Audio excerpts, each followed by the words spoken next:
Drop a live shrimp onto a soft sandy substrate and the first thing it will attempt to do is bury itself. The reason for this is simple: it doesn't want to be eaten, which poses the question that if larger predators such as fish are willing and eager to eat them whenever they get the opportunity, why don't anglers use them more regularly as bait? I personally have used them on many occasions, obviously always where shrimps are naturally widespread in the first place. So much so that I made myself a small bait gathering push net which is used when the boat is launched at low water. Low tide seems to concentrate the numbers at wadable depth, particularly during the autumn and early winter months. I made mine by converting an already existing landing net frame and adding a fine mesh pike net to it. A flat wooden strip running along the seabed is essential to encourage the shrimps to jump clear of the sand when touched. The raised D-frame then guides them inside the net.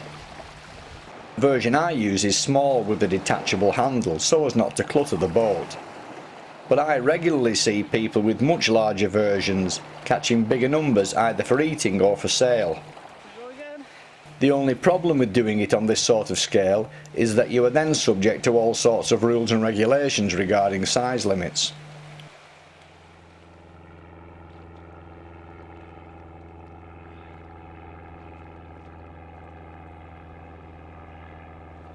Commercial shrimp fishermen must put their catch through what is known as a riddle.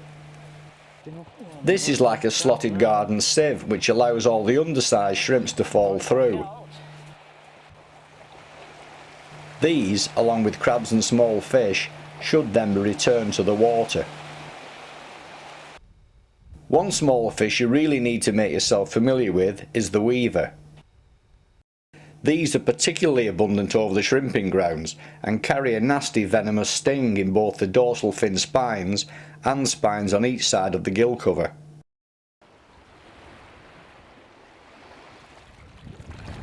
Live shrimps make particularly good baits for whiting and flatties, though I've also taken quite a few codling on them, plus a selection of all sorts of other fish from pouting through to dogs.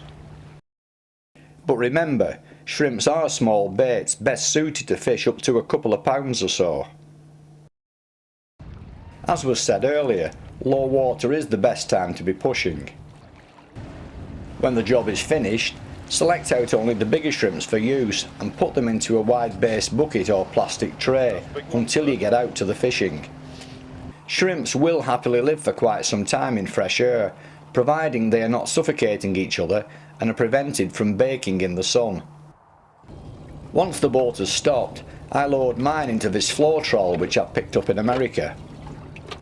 On the top is a hinged door for access. It floats on the surface and allows fresh seawater to constantly pass through.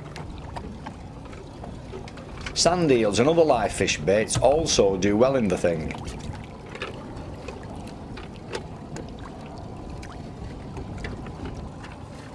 For baiting up purposes, choose a hook that suits the size of the bait as well as the fish. Something in the region of a size 1 is ideal, nicked once through either the third or fourth segment up from the tail. I would recommend they be fished paternoster style, just touching the bottom to prevent them from trying to bury themselves out of harm's way in the sand. The other important thing to note is that because these are quite fragile baits and lightly nicked onto the hook, you need to hit takes early. Bites that don't result in an instant hookup usually mean that the shrimp has been ripped free, so regular bait checks are a must.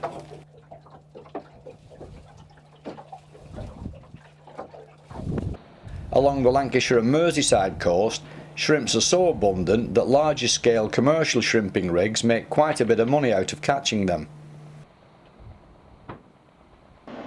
Converted wagon chassis with a cabin at the front and a working platform to the rear are used.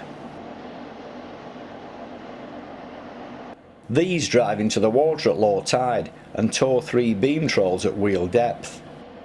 One is worked directly over the back, with the other 2 on outriggers from the sides. I found it fascinating seeing all the different species of small fish, such as pogs, sea snails, smelts and the like coming up. species you would never get to see in the normal course of events.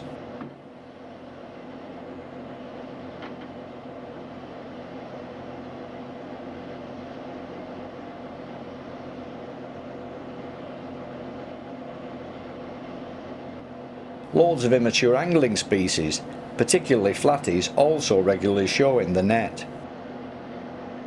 I've even seen tiny gurnards and rays, plus, believe it or not, sticklebacks several miles away from fresh water.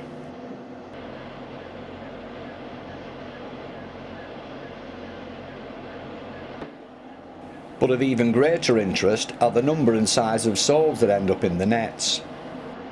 Fish sometimes topping a couple of pounds. There seems to be plenty of them out there, yet nobody ever seems to catch them on rod and line. We're talking here of wagon wheel depth, which can't be more than a metre or so. But what we're also talking about is a fish with a very small mouth, plus a preference for nocturnal feeding. Another example of an angling resource that isn't more regularly tapped into.